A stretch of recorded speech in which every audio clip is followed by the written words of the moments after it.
Hey guys, welcome back हो गया channel पर। तो ये टाइम बेसिकली होता है इब्राहिम फैमिली के ऊपर रिएक्शन देने का। तकरीबन मेरी सुबह की वीडियो जो है वो होती है इब्राहिम फैमिली के किसी न किसी टॉपिक को लेकर रिलेटेड रिएक्शन। तो लेकिन आज थोड़ा सा चेंज हुआ है। आज हम रिएक्ट कर रहे हैं प्रिंस और युविका देन एमटीवी का जो शो आता है रूडीज, उसके ऊपर चर्चा कर रहे हैं। उसका एक एपिसोड है, एपिसोड नंबर 12।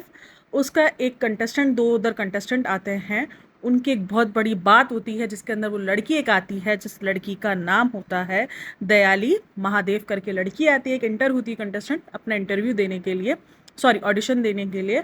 वहाँ पर उसका एक क्वेश्चन होता है, क्वेश्चन नंबर 12, जिसके अंदर ये सवाल होता है कि अगर आपको किसी भी रोडीज के, ये जो बैठे हुए हैं गैंग लीडर्स, इनमें से अगर आपको किसी को रिप्लेस करना होगा तो आप किसको रिप्लेस करोगे और क्यों करोगे। तो वहाँ पर होता है प्रिंस और लिखा हुआ होता है वजह कि प्रिंस जो है वो सबसे पैसे लेता है शो को जितवाने के लिए या शो में इंटर होने के लिए, इसलिए मैं प्रिंस को रिप्लेस करना चाहूँगी। जो कि बहुत बड़ी बात होती है, जाहिर सी बात है, बहुत बड़ी बात है। अगर किसी के ऊपर भी आप इतना बड़ा एलिगेशन लगा दोगे तो वो सब ठटक जाते हैं और मतलब एक तरीके से रुकते हैं। अब देखो, काफ़ी लोग उसको स्क्रिप्टेड भी कह रहे हैं, काफ़ी लोग इनको प्रिंस के लिए सफाई का भी कह रहे हैं। अब शो है, कुछ भी हो सकता है, लेकिन जो कंट्रोवर्सी चली है उस पर हमारा रिएक्शन देना बनता ही है। तो इसीलिए मैं रिएक्शन दे रही हूँ। इसमें मेरा कहीं भी नहीं है स्क्रिप्टेड, हो सकता है भाई स्क्रिप्टेड भी हो, लेकिन फिलहाल इसको इतना ही दिखाया गया है कि जैसे ये रियल कंट्रोवर्सी है और उसको रियल की तरह ही दिखाया गया है। अब यहाँ पर ये सीन था कि यहाँ पर वो बंदी बोलती है कि भाई मैंने सुना है, मुझे एक एक ऐसे करके लड़का है यहाँ पर खुश करके, और उसने मुझे बताया था उस रोडीज़ का, जब मैं उधर चंडीगढ़ में देने के लिए गई थी ऑडिशंस, तो उस टाइम पर वो मुझे मिला था। उसने मुझे वहाँ पर बताया था कि भाई ऐसे नहीं ऐसे, यहाँ पर तो आपको अपना ना, चंडीगढ़ में इससे पहले भी बोला कि मेरी मुलाकात हुई थी, और देन उसने बताया कि यहाँ पर तो अगर आपको रोडीज़ में इंटर होना होता है तो यहाँ पर तो आपको पैसे देने। तो उसने बोला मेरे पास तो 2 लाख है। तो बोलता है नहीं नहीं, 2 लाख से कुछ नहीं होता, 20 लाख सुने हैं। एक और कंटेस्टेंट होता है शिवित करके, उसका नाम आता है कि भाई उसने भी 20 लाख दिए थे प्रिंस को और वो सिलेक्ट हो गया था। तो ये बात होती है, और इससे पहले ही जो है वो प्रिंस बात कर रहा होता है, लेकिन वो मुझे लगता है वो बात का क्लिप है जो उन्होंने पहले यूज़ कर लिया था कि अच्छा वो ये कंटेस्टेंट आया, ये बात खुली है, मेरा खुद का भाई यहाँ पर आता था जो 5 साल आके थक गया और अब वो नहीं आ रहा है और वो सिलेक्ट नहीं हो पाया। ये अल्फाज प्रिंस के होते हैं। लेकिन वो लड़की अपनी ये बात कंप्लीट कर रही होती है। वो लड़की बहुत ज़्यादा अपना ना कॉन्फिडेंट होती है कि भाई ये बात मैंने नहीं कही है, लेकिन हाँ ये बात मुझे उस लड़के ने कही है। और उस लड़के ने ये कहा कि जो शिवित के, यानी शिवित का और युविका का एक म्यूचुअल फ्रेंड करके एक लड़का होता है, म्यूचुअल फ्रेंड करके एक लड़का है, वो बीच में उसने डील करवाई थी और उसने 20 लाख रुपए शिवित से लिए थे। यानी उसने पहले युविका से बात की, युविका ने कुछ कम पैसों की डिमांड की, देन उसके बाद जब तक बात प्रिंस तक पहुंची तो ये बात ज़्यादा बढ़ गई और 20 लाख में मिनिमम वो फैसला हुआ और शिवित ने 20 लाख रुपए पे किए हैं प्रिंस को रोडीज में आने के लिए। ये बात वो लड़की कहती है अपने कंटेस्टेंट की। अच्छा, वो बड़े खामोशी से सुन रहा होता उस टाइम तक कि नहीं, लेकिन उसमें जाहिर सी बात है युविका का नाम भी आया था उस लड़के को। फिर अच्छा, वो बात ये होता है कि वो जो लड़का जिसने ये बात कही थी वो भी उधर होता है, वरना उसी शो पर वो होता है। तो उस लड़के को बुला लिया जाता है, खुश करके एक लड़का आता है और उस लड़की को बोलता है आप पीछे जाओ, और वो आकर बोलता है। तो वो उसको थोड़ा घुमा फिरा के क्वेश्चंस कर रहे होते हैं बैठ के कि और भी तरीके हैं रोडीज़ के। तो वो लड़का एक्सेप्ट नहीं कर रहा होता है, उसको जाहिर सी बात वो एक्सेप्ट थोड़ी करेगा, वो ये थोड़ी बोलेगा। लेकिन फिर उससे डायरेक्टली क्वेश्चंस किए जाते हैं कि भाई ऐसा नहीं ऐसा होता है, तो वो बोलता है नहीं, वो फिर जाता है। अब देखो, कल ना मैंने एक वीडियो अपलोड की थी कि कोई अल्लाह के घर जाकर भी या कोई अल्लाह का नाम लेकर भी कैसे झूठ बोल सकता है। देख लो, वो यहाँ पर बोलता है कि वाहे गुरु जी की मैंने नहीं लिया है प्रिंस का नाम, और वाहे गुरु जी की कसम खाकर वो बोलता है कि मैंने नहीं लिया है नाम। तो देखो, वो बाद में झूठा कहला जाता है क्योंकि उसने लिया था प्रिंस का नाम, उसने बोला था कि मैंने प्रिंस को दिया है। तो लोगों को झूठ बोलने में, पलटने में नहीं, उसको ये था कि शायद ये लोग ऐसे ही कर रहे हैं, उसके पास कोई रिकॉर्डिंग, लेकिन वो लड़की ने की हुई होती है रिकॉर्डिंग्स और वो यहाँ पर रिकॉर्डिंग सुना देती है। क्योंकि जैसे ही वो लड़की को इंटर किया जाता है तो वो लड़के की ना हवाइयाँ उड़ना शुरू हो जाती है। तो वो फिर, अच्छा, वो दोनों आपस में थोड़ा सा बहस करते हैं। फिर वो लड़की को बोलते हैं भाई तुम्हारे पास रिकॉर्डिंग है, सुनाओ तुम रिकॉर्डिंग। तो वो रिकॉर्डिंग निकाल के सुनाती है जहाँ पर वो बोल रही होती है कि मैंने तो ये बात बोल दी है, अब क्या करूँ कैसे करूँ, और मैंने तो प्रिंस सर का नाम लिखा हुआ है ये वो। तो वो बोलता है नहीं, तुम्हें ये नहीं करना चाहिए था, तुम्हें ये बात नहीं बतानी चाहिए थी। वो लड़के की रिकॉर्डिंग्स के अंदर वो ये बात कर रहा होता है। अच्छा, अब तो ये बात साबित हो जाती है कि ये बंदा झूठ बोल रहा है, इसने ही इस लड़की को बोला है प्रिंस के नाम का। तो अब तक तो लोग लड़की पे शक कर रहे थे, लेकिन अब लड़की बिल्कुल क्लीन चिट हो जाती है। देन उस पर चला आता है लड़के पे कि भाई लड़के ने ये बात क्यों कही, और लड़के को अब ये बात कहाँ से पता चली। वो एक राकेश कर एक नाम होता है जो वो बार बार ले रहा होता है कि भाई वो एक नाम है जिसने मुझे बताया था ये बात, जिसने मुझे की थी। तो कहते हैं चल उसको भी फ़ोन लगाते हैं। उसको फ़ोन लगाते हैं, वो बोलता है कि भाई अब मैं किसको अप्रोच करूँ, तो वो कहता है प्रिंस को अप्रोच कर। तो वो कहता है कि अच्छा मैं प्रिंस को पैसों के लिए अप्रोच करूँ, तो वो बोलता है ये कैसे बोला, ये ऐसा कुछ नहीं होता है रोडीज़ में। वो जो बंदा होता है वो सामने से उसको बोलता है कि ऐसा कुछ नहीं होता है यहाँ पर, जिसका वो नाम ले रहा होता है कि भाई मुझे इस बंदे ने कहा था कि शिवित ने पैसे दिए हैं 20 लाख रुपए प्रिंस को। तो वो वहाँ पर पूछ रहा था मैं किसको पैसे दूँ, मैं प्रिंस को अप्रोच करूँ। तो वो बंदा फिर जाता है, वो बंदा बोलता है नहीं ऐसा कुछ नहीं होता रोडीज़ में, तुम डायरेक्ट सिलेक्ट होते हो। तो भाई अब तो जजेस का बनता है। इस दरमियान प्रिंस साहब जो है वो डंडा लेकर खड़े हो जाते हैं। तो मैंने कहा यार ये कैसा शो है, मतलब ऐसी मारदार होने वाली है इसके अंदर। वो डंडा लेकर शो हो जाते हैं, खड़े हो जाते हैं। अच्छा मार धाड़ नहीं करता, नेहा धूपिया वगैरह सब समझा लेते हैं। इसमें रणविजय ने काफ़ी अच्छे से जो है वो पूरी हैंडल किया सिचुएशंस को। लेकिन प्रिंस काफ़ी गुस्से में आता है। और उसके बाद प्रिंस एक तरफ ना, मुझे पता है एक चीज़ मुझे बहुत अजीब लगती है कि आप अपनी ही बीवी के लिए आवाज़ उठा रहे हो, क्योंकि आपने ये चीज़ कही कि मेरी बीवी का नाम आया इसलिए मुझे गुस्सा आ रहा है। अगर मुझे लेकर बोला जाता तो मैं उस चीज़ पर इतना ज़्यादा रिएक्ट नहीं करता। और वो भी कहता अब मेरा बेबी हो गया तो मैं थोड़ा कूल हो गया हूँ, लेकिन यहाँ पर मेरी बीवी का नाम आया तो इसलिए मुझे गुस्सा ज़्यादा आ रहा है। आपकी बीवी का नाम आया है, आपको गुस्सा आ रहा है, लेकिन आप किसी दूसरे की माँ और बहन को गाली दे रहे हो कि मैं तुम्हारी माँ डैश कर दूंगा, मैं तुम्हारी बहन कर दूंगा। तो ये गाली है, लेकिन रिलेटेड उसकी माँ और बहन को ही जा रही है गाली। तो मुझे ये थोड़ा सा अजीब लगता है कि जब आप अपनी बीवी की इज्जत के लिए आवाज़ उठा रहे हो तो दूसरे की माँ और बहन को क्यों गाली दे रहे हो, जिनका ना कोई लेना है ना कोई देना है, ठीक है ना। ये आप कूल बनने के चक्कर में या जो भी बनने के ट्राई करते हो, लेकिन आप इसमें गलत दिखते हो, गंदा दिखते हो। मेरे को तो बड़ा अजीब लगा कि मुझे एक चीज़ लगी कि यार तुम अपनी बीवी के लिए स्टैंड ले रहे हो, लेकिन गाली तुम उसकी माँ बहन को दे रहे हो। अरे भाई जिसने बोला तुम उसे भुगतो, तुमको उसको मारना है कूटना है तो जाहिर सी बात है बहुत बड़ा एलिगेशन है, तुम उससे लो प्रूफ। तुम्हें जो उसको करना है वो तुम उसके साथ करो, उसकी माँ और बहन को क्यों तुम गाली दे रहे हो। ये मुझे वाकई समझ में नहीं आता। और यही चीज़ रेबल किड के लिए भी हो रही है, यानी अपूर्वा के लिए भी हो रही है। उसको लोग समाज सुधारने के चक्कर में उसको लोग धमकी दे रहे हैं उसकी इज्जत लूटने की। क्यों भाई, मतलब तुम्हें वो समाज में गंदी लग रही है, इसके लिए तुम उसको और गंदा कर दोगे, तुम समाज का वो गंदा तरीन काम करोगे जिसको बहुत गलीज नजरों से देखा जाता है। वाह यार, ये सही दिमाग है लोगों के पास। मतलब कि अपनी बीवी को बचाने के लिए माँ बहन की गालियां दे दो, और अगर किसी को सुधारना है तो उसके लिए उसके साथ वो गंदी हरकत कर दो, वो ठीक है। मतलब ये सही है भाई, ये लोगों ने अपना अपना ना सही बनाया हुआ है। मैं ये बात एग्री करती हूँ, जो भी उस लड़की ने और लड़के ने बात कही है वो बहुत बड़ी बात है। युविका पे बहुत बड़ा एलिगेशन लगा है, क्योंकि नाम युविका का आया, और प्रिंस पर खुद पर भी बहुत बड़ा एलिगेशन लगा है। मैं इस बात को बिल्कुल एक्सेप्ट कर रही हूँ कि एलिगेशन बहुत बड़ा था। ये नहीं है कि एलिगेशन को छोटा मोटा था, पैसों का एलिगेशन था, रोडीज की खुद के सवालिया निशान उठा था। इसी दरमियान रणविजय ने भी चीज़ क्लियर की है कि भाई आपको कोई भी किसी भी तरीके से पिक्चर्स वीडियोस दिखाकर अप्रोच करता है और कहता है कि आप मुझे इतने पैसे दे दो, मैं आपको रोडीज में इंटर करवा दूंगा, मैं आपको यहाँ इंटर करवा दूंगा, तो आप एमटीवी की एक वेबसाइट, सॉरी हाँ वेबसाइट ही बताइए, वहाँ पर जाकर आप अपना वो कर सकते हो, कंप्लेन दर्ज कर सकते हो और बता सकते हो उसकी पर्सनल डिटेल्स, जो भी डिटेल्स हैं, जिस नंबर से आपको कांटेक्ट किया गया है, जिस आईडी से आपको कांटेक्ट किया गया, जिस मेल से, जिस इंस्टाग्राम अकाउंट से आपको अप्रोच किया गया है, स्क्रीनशॉट्स वगैरह आप हमारे साथ शेयर करके कंप्लेन रजिस्टर कर सकते हो। और ये अच्छी बात है कि उन्होंने इस चीज़ को लिया है और सीरियसली टेकन किया है कि ये बहुत ज़्यादा हो रहा है। और एक उस दरमियान स्कैम का बताता भी है प्रिंस के उसके साथ उसका ना एक मतलब कि रहा है स्कैम वाला, कि उसके कहने पर उसके ना एक पता नहीं कोई मतलब था साथ का बंदा जिसके पास कोई पिक्चर्स वगैरह थी।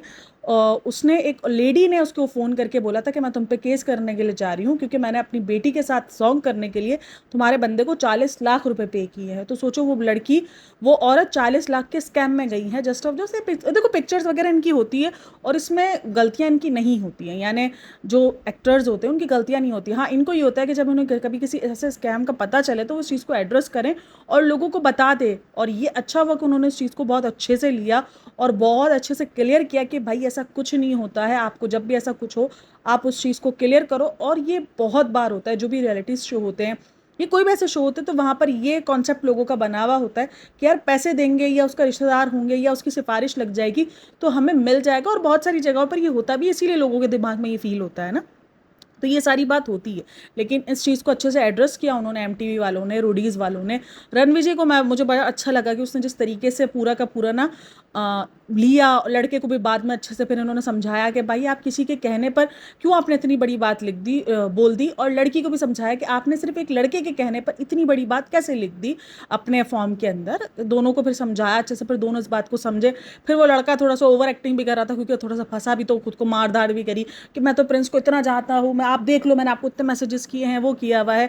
अब देखो कुछ लोग ना वो शुगल शुगल में भी बोल देते हैं, अब वो उसको पता नहीं था कि वो शुगल शुगल में बोलना इसका फंस गया। अब मुझे यही लगा कि शायद इसने शुगल शुगल में ही ना कर दिया कि हाँ ठीक है बोल देता हूँ, अभी क्या होगा, लड़की है वो, ज़्यादा उसको थोड़ी पता था कि वो लड़की जाके उधर फॉर्म में लिखाएगी और इधर भांडा इसका फूट जाएगा, इसको ये फील नहीं हुआ। लेकिन ये जब पूरा है, वो पूरे की पूरी कहानी खुली है, तो ये बंदा कोई शॉक्ड हुआ है। और उसकी बॉडी लैंग्वेज भी थोड़ी सी डिस्टर्ब हो गई थी। अब काफी लोग बोलेंगे अरे तो बढ़िया ये बॉडी लैंग्वेज, ये तो आपको फील होना शुरू हो जाता है जब आप इतना कुछ रिव्यू कर रहे होते हो ना, तो आपको बॉडी लैंग्वेज यानी वो थोड़ा लड़का ना घबरा गया। जैसे उसने उस लड़की को देखा तो वो शॉक्ड में आ गया, जब उसने वो लड़के को कॉल की जिसने उसको बोला था, तब भी वो थोड़ा सा डरा सहमा था। मतलब एक कॉन्फिडेंस लेवल इसका बिल्कुल डाउन हो गया। अब वो शायद घबरा गया, या उसको उम्मीद नहीं थी इसके ऐसे सच्चाई ऐसे खुल जाएगी, और ऐसी इसकी एक नॉर्मल सी की हुई बात जो कि नॉर्मल थी इसके लिए, इसको लगा कि हाँ यार ठीक है मैं बोल देता हूँ, थोड़ा सा शोकी वोकी मार देता हूँ लड़की के सामने। अब उसमें जितने भी नाम लिए गए वो सारे के सारे छुपाए हैं उन्होंने, जैसे राकेश का भी आगे का नाम छुपा दिया था और राकेश का सिर्फ राकेश ही बताया गया। लेकिन खैर उस कंट्रोवर्सी को फिर वाइंड अप किया गया और पूरे तरीके से छुपाया, अब छुपाया तो नहीं, पूरे तरीके से समेटा गया, एक तरीके से जो रायता समेटा तो बिखेरा था वो समेटा गया। लड़के को बहुत अच्छे से किया, फिर उसके बाद प्रिंस ने भी बहुत अच्छे से बात की। पहले तो बड़ी गालिम गलोच कर रहा था, गुस्सा भी कर रहा था, देन उसके बाद फिर उसको शायद रियलाइज़ हो गया कि नहीं भाई नहीं इस तरीके से नहीं। अच्छा अभी एल्विश और प्रिंस का प्रोमो भी चल रहा है, वहाँ पर दोनों झगड़ रहे हैं, एल्विश भी झगड़ रहा और प्रिंस, एल्विश का तो अलग ही चल रहा होता है ना, हमारा लेवल क्या है ना मेरा लेवल क्या है। तो अभी एल्विश और ये भी देखूंगी मैं, जब ये वाला एपिसोड रिलीज होगा तो तब भी मैं ये देखूंगी कि इनकी लड़ाई इस बात पर शुरू हुई है। लेकिन इसके जो कट्स थे ना, मतलब इस वाले एपिसोड के भी जो कट्स थे वो बहुत ज़्यादा वायरल हो रहे थे, तो इसीलिए मैंने ये वाला एपिसोड देखा था। तो ये एपिसोड के अंदर यही सब कुछ था और इसी तरीके से पूरा का पूरा डील किया गया। अब काफ़ी लोगों को स्क्रिप्टेड भी लग रहा है और काफ़ी लोगों को रियल लग रहा है। अब मैं अगर अपना बताऊं तो मुझे ये मिक्सअप लगा है, मतलब मेरे को लगा लड़के ने हवा ही फेंक दिया, उसके बाद ये पूरा का पूरा। अच्छा उसी दरमियान शिवित भी आ जाता है और सब कुछ अवेलेबल भी हो जाता है भाई, ऐसे लाइनअप में होता है ना, मतलब ऐसी कोई फिल्मी सीन्स हुए हैं वहाँ पर। तो अच्छा लगा मुझे देखकर। हाँ अच्छा लगा, कंट्रोवर्सी देखकर अच्छा लग रहा है, आजकल दिमाग ना कंट्रोवर्सी के अंदर चल रहा है, अच्छा लगा देखकर, मतलब कुछ भी बोल देती हूँ। तो ये सारा सीन, अच्छा प्रिंस और युविका के ऊपर कमेंट जब मैं रीड कर रही थी ना, तब था अरे भाई कल तक तो अपनी बीवी को गालियाँ पड़वा रहा था, आज बीवी का इतना सा नाम आया तो बंदे को गुस्सा आ गया। क्योंकि ये बात क्यों कही जा रही थी, ये वाले कमेंट्स बहुत ज़्यादा थे, क्योंकि अभी रिसेंट दोनों जब प्रिंस के घर बेटी पैदा हुई है उसके बाद से आपको पता है कि प्रिंस और युविका के दरमियान बहुत कुछ सही नहीं था, इन दोनों के दरमियान बहुत ज़्यादा अनबन थी। उसी दरमियान प्रिंस साहब का एक पूरा भरपूर किस्म का व्लॉग आता है खुले आम के, भाई मेरी बीवी ने तो मुझे डिलीवरी डेट का नहीं बताया और अब वो महान बन रही है, वो मजलूम बन रही है, मुझे तो पता ही नहीं था कि क्या हुआ है क्या नहीं हुआ है, और मेरे लिए तो सरप्राइज़ प्लान करके रखा था और मुझे तो बोला गया था डिलीवरी डेट हम सरप्राइज़ बताएंगे। तो इसीलिए फिर लोग कमेंट कर रहे हैं कि कल तक तो अपनी बीवी को खुद गाली दिलवा रहा था और आज जब लोगों ने तुम्हारी बीवी की हकीकत बताई तो तुम्हें बुरा लग रहा है। अब हकीकत है नहीं है ये तो देखो किसी को भी नहीं पता, सीरियसली किसी को भी नहीं पता है कि क्या ऐसी बात कोई सच भी है नहीं है, क्योंकि अगर होगी भी तो वो एक्सेप्ट नहीं करने वाले, और अगर नहीं है तो ये बहुत बड़ा एलिगेशन है भाई। अच्छा इस पूरी कंट्रोवर्सी में ना मैंने एक बात नोटिस की कि अगर उस लड़की के पास रिकॉर्डिंग नहीं होती ना तो वाकई वो लड़की ना फंस जाती, क्योंकि लड़का तो खड़े होकर कस्में खा रहा था, बहुत सारी चीज़ें कर रहा था। वो एक वाहिद रिकॉर्डिंग थी जो लड़की को सच्चा साबित कर गई और लड़की को ना एक तरीके से सुरखुरू कर गई, मैं तो यही कहूँगी, क्योंकि वरना तो बहुत ज़्यादा डाउटफुल लड़की पे भी रह जाते, लड़के पे भी रह जाते और ये बात कभी क्लियर नहीं होती, और अगर क्लियर होती भी नहीं होती मेरे ख्याल में हो ही नहीं सकती थी, क्योंकि सबसे पहले उसी रिकॉर्डिंग की वजह से ये बात साबित हुई कि भाई वो बात लड़के ने कही है, वरना तो यही डाउटफुल में रह जाता। लड़का तो फिर गया था इस बात से कि मैंने तो नहीं बोला, मैंने तो प्रिंस का नाम नहीं लिया, मैंने तो ये नहीं बोला, और वो लड़का। और मैंने एक बात और नोटिस की कि भाई अपने आप को बचाने के लिए कस्में भी खा ली जाती है, चाहे वो झूठी तो झूठी ही सही, तो कस्में भी खा ली जाती हैं। तो ये सारी बातें हैं, मैनिपुलेट बहुत ज़्यादा कर दिया जाता है। अच्छा एक दो कमेंट्स मैंने वहाँ पर और भी ऐसे रीड किए थे जहाँ पर ये था कि उस लड़के ने प्रिंस का नाम तो नहीं लिया उस रिकॉर्डिंग में, लेकिन बाद में अगर आप देखो तो उसने एक्सेप्ट कर लिया उस बात को कि मैंने ऐसा नहीं बोला, और फिर बाद में इस चीज़ को और भी इधर उधर करने की ट्राई की गई। सोचा गया कि हाँ यार मुझे तो ऐसे हुआ था, वो लड़का थोड़ा सा इनोसेंट बनने की ट्राई कर रहा था, तो मुझे लगा कि हाँ भाई लड़का थोड़ा सा ना वो शातिरगिरी के अंदर ही निकल गया। अच्छा जी आप लोग अपना ज़रूर बताना कि आप लोगों को भी क्या लग रहा है कि ये कंट्रोवर्सी स्क्रिप्टेड थी, या लड़का झूठ बोल रहा था, या लड़के ने अपने आप को मतलब बचाने के लिए किया था, क्योंकि वो तो बात क्लियर नहीं हो पाई कि उसको उस बंदे ने बोला था या नहीं बोला था, क्योंकि वो बंदे को एक अनजान ही तरीके से कॉल किया गया था, यानी उसको पता नहीं था कि वो वहाँ पर है। लेकिन हो सकता है भाई लड़का इतना तो दिमाग वाला होगा ना कि यकीनन उसको वहीं से कॉल करवाई होगी तभी वो फिर गया। आप लोगों को क्या लग रहा है? मुझे यही लग रहा है कि वो जो सामने जो कॉल पर बंदा था ना, उसको अंदाज़ा हो गया कि शायद उसको वहीं से कॉल करवाई गई है, तभी वो फिर गया अपनी बात से। हालाँकि पहले उसने शुरू में बोला था अप्रोच करो, लेकिन उसके बाद वो अचानक से फिर गया।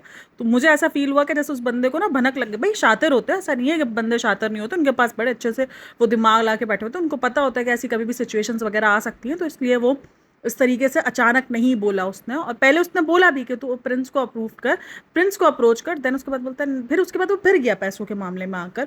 तो आप लोगों को क्या लग रहा है कि कौन सही है, कौन गलत है? लड़की तो मुझे इनोसेंट ही लगी, क्योंकि लड़की की सिर्फ इतनी गलती थी कि उसने सुनी-सुनाई बातों को लेकर और लिख दिया। लेकिन देखो, अगर एक जर्नली भी देखा जाए, तो आप अगर इतना एक शो के लिए क्रेज़ी हो और अगर आप ऐसी बात सुनोगे, तो आप बिल्कुल उस चीज़ पे भड़ास निकालोगे और बोलोगे, यार मैं तो उसी बंदे को ना रिप्लेस कर दूँ जिसने ये हरकत की है। तो ये एक नेचुरल चीज़ थी जो कि उस बंदी ने लिखी, लेकिन लड़की तो बिल्कुल इनोसेंट नज़र आ रही थी। बट हाँ, वो लड़का और वो जिसने कहा था, वो दोनों ही कुछ 19-20 लग रहे थे कि तो कौन उनमें से, यानी अब भी ये एक क्वेश्चन मार्क लगा हुआ है कि कौन था जो कि गलत था। या वो लड़का अपनी मनगढ़ंत तरह से बोल रहा था, या उसको वाक़ई उस बंदे ने बोला था। तो ये क्वेश्चन मार्क अब भी छुटा हुआ है, इसको कोई सॉल्व नहीं कर सका। और आप लोग एज़ अ ऑडियंस ज़रूर बताना अगर आपने वो एपिसोड देखा हो। एपिसोड नंबर 12 है, आप जाके देख लेना। उसका तकरीबन 33 मिनट से वो पार्ट स्टार्ट होता है, आई थिंक सो, हाँ 33 मिनट या उससे पहले पार्ट वो स्टार्ट होता है। देन वो पार्ट अच्छा खासा लंबा चलता है, तकरीबन 15-20 मिनट का वो पार्ट है। तो वो पूरा पार्ट आप जाके देख सकते हो। और फिर लाज़मी मुझे कमेंट करके लाज़मी बताना कि आप लोगों को क्या लग रहा है, ये कंट्रोवर्सी जो की गई वो स्क्रिप्टेड थी कि नहीं थी, और जो एल्विश वाली कंट्रोवर्सी है वो आप लोगों को क्या लग रही है, वो कैसी होगी, उसमें कौन सही होगा, कौन गलत होगा। एल्विश थे प्रिंस को देखना। अच्छा, प्रिंस के फड्डे बहुत ज़्यादा होते रहते हैं, प्रिंस के बहुत फड्डे हुए हैं, ऐसा नहीं है नहीं हुए हैं। प्रिंस और एल्विश, अच्छा ये जब भी ऐसे कोई ये बिग बॉस वाले बंदे लड़ना शुरू होते हैं ना, तो इनको एक टैग मिलता है कि इधर भी इन्होंने बिग बॉस चालू कर दिया है, तो ये इनको टैग मिल रहा है। और कमेंट सेक्शन अब भी भरा पड़ा है कि ओ भाई, इनका फिर इधर से बिग बॉस, इनको कोई बताओ ये बिग बॉस नहीं है, इनको बताओ ये रोडीज़ है।